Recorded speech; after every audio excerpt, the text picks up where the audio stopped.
할렐루야, 좋은 아침입니다. 오늘도 말씀으로 승리하는 삶을 살아가는 저와 여러분들이 되시기를 간절히 축원합니다. 오늘 말씀은 요한복음 12장 1절에서 8절까지 말씀입니다. 요한복음 12장 1절에서 8절까지 말씀을 보도록 하겠습니다.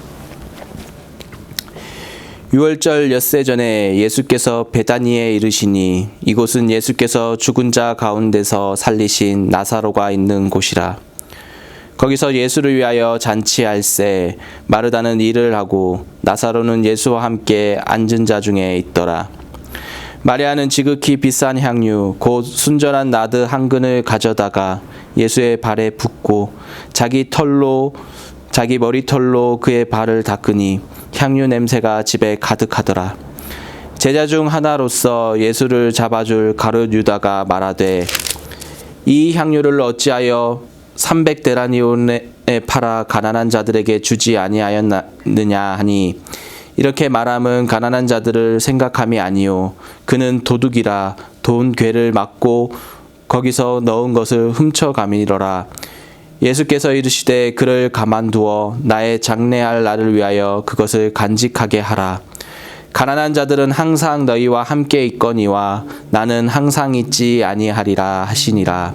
아멘. 한국과 일본에만 있는 것이 있습니다. 바로 혈액형을 가지고 성격을 파악하는 것을 한국과 일본에서만 한다고 합니다. A형은 소심하고 B형은 특이한 개성이 강한 성격을 갖고 있으며 O형은 원만한 대인관계를 유지하며 또 AB형은 4차원의 성격을 가지고 있다.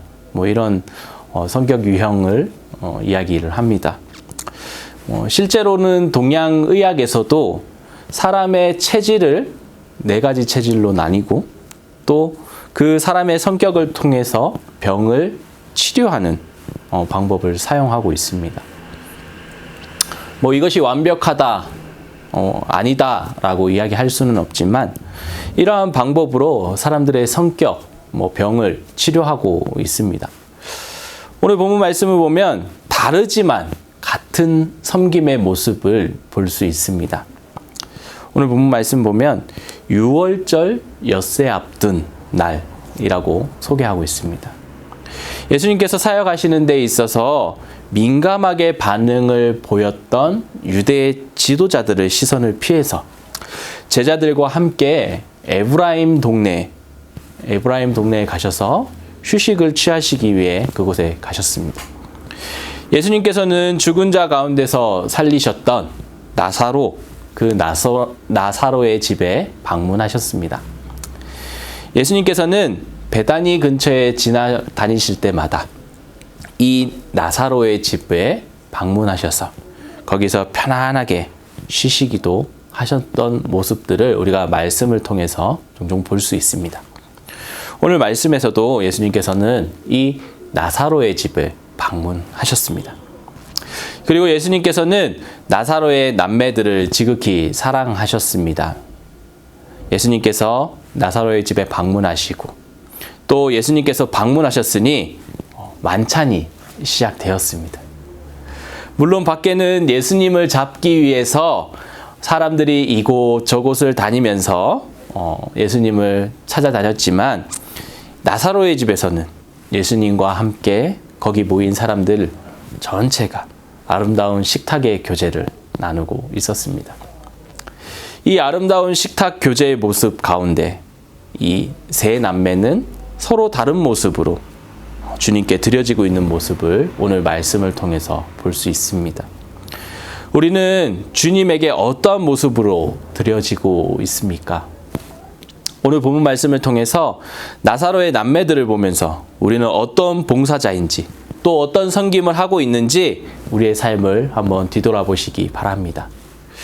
오늘 본문 말씀에서 가장 먼저 마르다를 볼 수 있습니다. 마르다란 숙녀 또는 여주인이라는 뜻을 가지고 있습니다. 성격은 외향적인 성격을 가지고 있었습니다. 봉사를 기뻐하는 부지런한 사람이었습니다. 가정일을 도맡아 했기 때문에 늘 많은 일 가운데 마음이 분주했던 사람이었습니다. 그런데 오늘 역시 본문 2절 말씀을 보면 마르다는 일을 하고 라고 성경은 말씀하고 있습니다. 오늘도 마르다는 열심히 일을 했습니다. 마르다는 이렇게 봉사하기를 즐겨했던 사람이었습니다. 그런데 부활이요 생명이신 주님을 만나고 나서 자신의 마음가짐이 달라졌습니다. 주님을 만난 마르다는 변했습니다. 더 이상 이전의 모습을 찾아보기 어려웠습니다. 더 이상 분주해하지 않았고 불평하지도 않았습니다. 자신에게 주어진 일 묵묵하게 최선을 다해서 감당했습니다. 하나님께서 주신 달란트를 자신이 묵묵히 헌신하면서 그리스도의 향기를 바라게 되는 것이었습니다.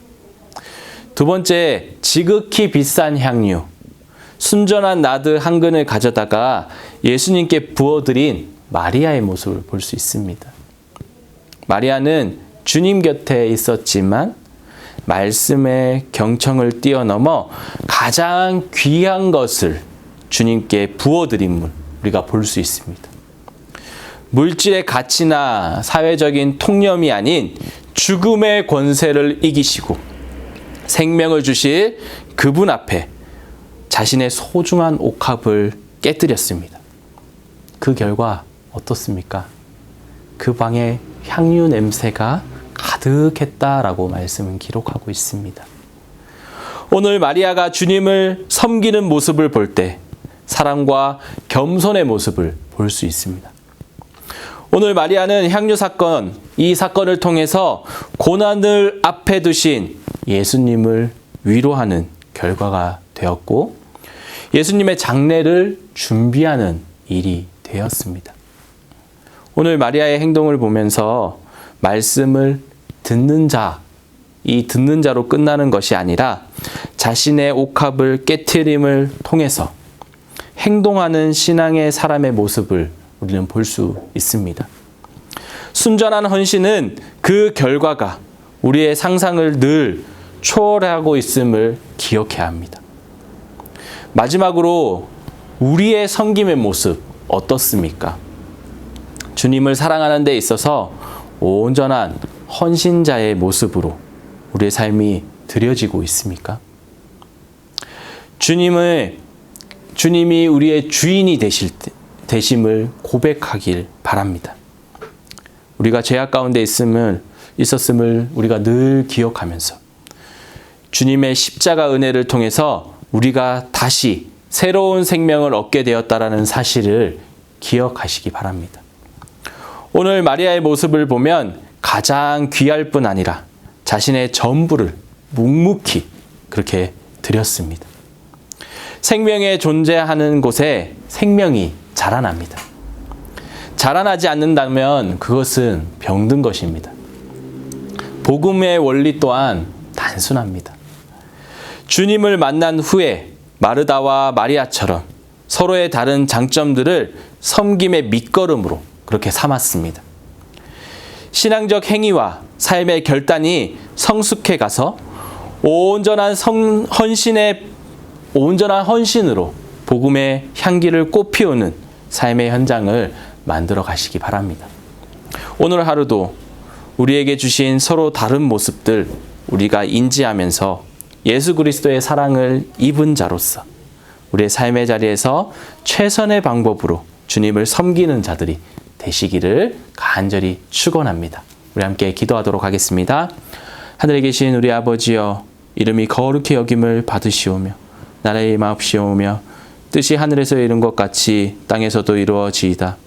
오늘날 우리에게 일용할 양식을 주옵시고 우리가 우리에게 죄 지은 자를 사하여 준 것 같이 우리의 죄를 사하여 주옵시고 우리를 시험에 들게 하지 마옵시고 다만 악에서 구하옵소서. 대개 나라와 권세와 영광이 아버지께 영원히 있사옵나이다. 아멘.